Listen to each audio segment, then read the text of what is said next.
Hey yo, Piparouche Exile here once again with an update on my Ice Spear League starter, and I have mixed feelings about this one.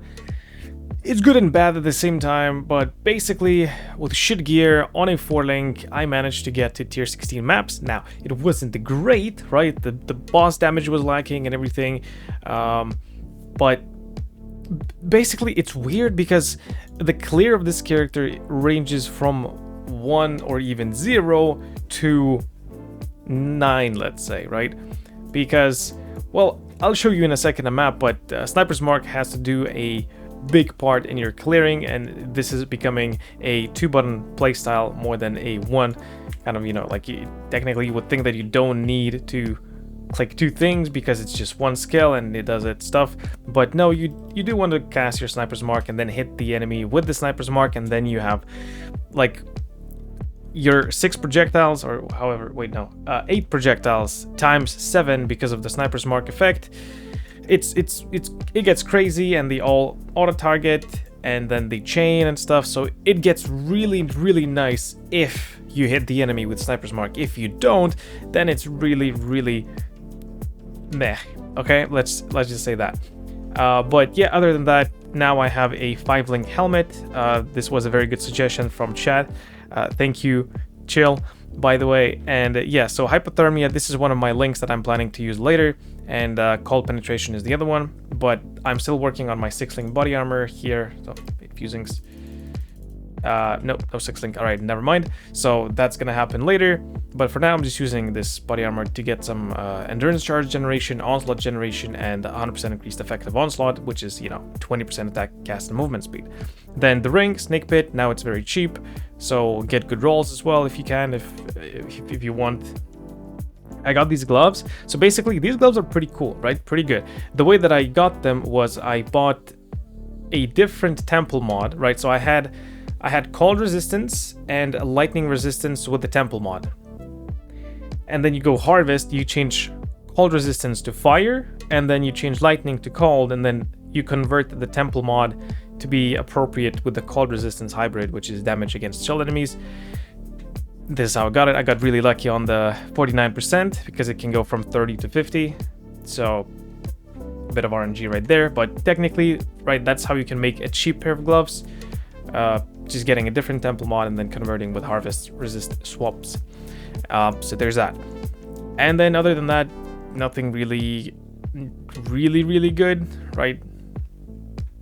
Okay, chill effect. So this, okay, I got a Cortex from Kirak, and it rolled chill ground, and there was chill ground everywhere, and it was reducing my action speed by so much. It was painful. I almost failed the fight, but then I got this ring and it was fine. So basically you want these Pantheon upgrades to get 100% chance to avoid being frozen, which gives you freeze immunity, and then 50% reduced effective chill on you.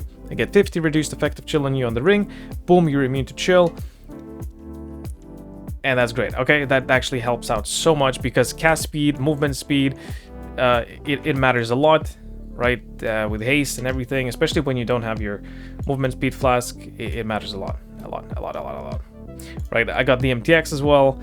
It's really good, and let's just run a tier 16 for the showcase real quick. Maven Witness, sure. So let me showcase that 1 to 10 ranging clear speed kind of thing. Right, as you can see, if you hit the target with Sniper's Mark, it just bops off. It's actually really cool, right? It's really cool. And then if you don't, well, I guess if you don't have any tank mods, it's not that bad. But as you can see, it starts not hitting everything on your screen versus hitting everything on your screen, all right? So definitely a 2-button playstyle, and it doesn't feel bad because we have so much cast speed. It's actually not that bad. But as you can see, it goes from 1 to like 9 maybe clear speed, because once you get those chaining things, chaining projectiles just popping off everywhere, it's actually really nice. And this MTX makes some improvements. I mean, basically without MTX, I wasn't able to see almost anything on the screen. If I was fighting an enemy like a tougher essence or something, then I would Sniper's Mark the enemy and then just keep casting, right? And then projectiles would be everywhere, literally everywhere on the screen. And you couldn't see almost anything, and you can see this right here on the boss. Right, we curse, apply Hydrosphere. Well, a bit too many enemies. Okay, let's curse that.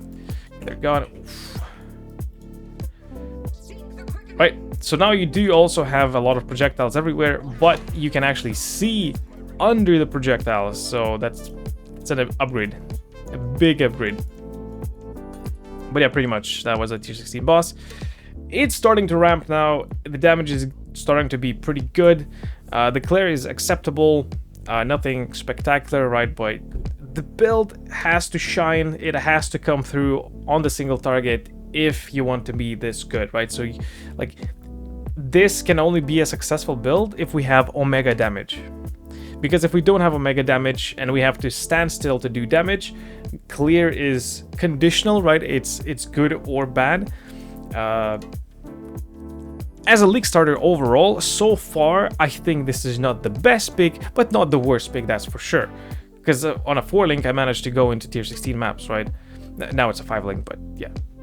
On a 4-link, I didn't have this before.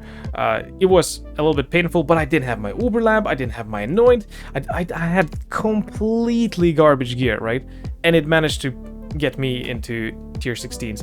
It was rough, though. Rough. I had a tier 11 Mesa map with Oak that has Enduring Cry, right? So he was regenerating life. But he had like 3 tank mods, and I failed the map. I failed the map. He was one-shotting me because he had damage, and then he had like 3 tank mods, and I couldn't kill him fast enough. Even with the what's it called? Not Cold Snap. With a Frost Bomb that reduces life regeneration. If I miss time and I didn't apply it, basically it was a shit show, and it's fine. It's fine. I got through that stage. If I would have to do that now, it would be fine. But basically, Armageddon brand is so much smoother. Like, if I compare this to Armageddon, it's so smooth. It's crazy how nice it is as a starter, the Armageddon brand. So if you're still, you know, don't have a nice starter, Armageddon brand is for sure something that I can recommend. This is more of a second build. Once you have some gear, right, use some currency to invest into the gear. And yeah, I have some divines. I actually I did the Searing Exarch small mini boss invitation thing, and it dropped me the ring that sold for 4.5 divines. So that's pretty cool. That's the bulk of my money. I didn't drop anything else that's big. I mean, well, technically I dropped this amulet yesterday before ending the stream, and then this quiver, which I don't know if this will sell for much, but yeah, some juice there, but nothing crazy, right? I was just playing the game, picking up stuff. Crazy thing is, up to tier 16s, right? I pushed my Atlas up to tier 16s. I've been farming tier 16s and, you know, getting the completions. No lab trial, not a single one, not a single lab trial. This is crazy. Like, this is not okay. It's not okay. So I had to buy the offering. I did get one from Metamorph, but I failed it. But anyway, I bought one again, and then I did it. And the Uber Lab.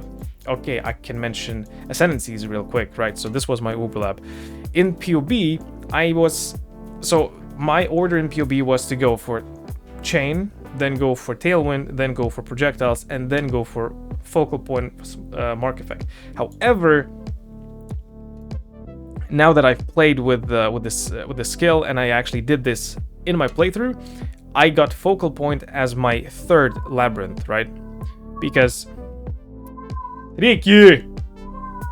Oh my god, my kitty! Okay, stop, please. Shut the cat up. Okay, anyway. So the thing is, right, so you get the Chain, and then you get the Tailwind, then you get the Sniper's Mark, and why you get the Sniper's Mark Ascendancy is, or well, just Mark Ascendancy, is because your mark transfers to another enemy when a marked enemy dies, right? This is where your clear actually pops off, because you apply a mark, you hit the target with the mark, it kills the enemy, right? But your projectiles fly out to other enemies, and then that mark transfer to the other enemy, and then hit that enemy, and then it also splits your projectiles into 7 times, and then it transfer, like it can get real crazy proliferation, and then that's where you see that like full screen clear, is because the smart is proliferating, is just jumping on other enemies, and then those enemies get hit by your projectiles that you shot from the previous enemy, and basically gets crazy good, crazy nice.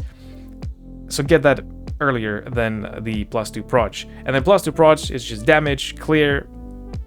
It's good, it's really good, but this is later, right?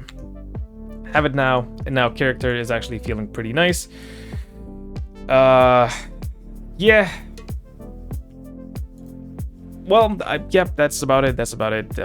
Nothing else to talk about, apart from that I wish I had a 6th link. I wish I had the Devouring Diadem. It's gonna happen soon. Gear upgrades are gonna happen. Damage upgrades are gonna happen. The damage is gonna be crazy good, crazy nice. And yeah, catch you in the next one. Stay awesome. Bye-bye.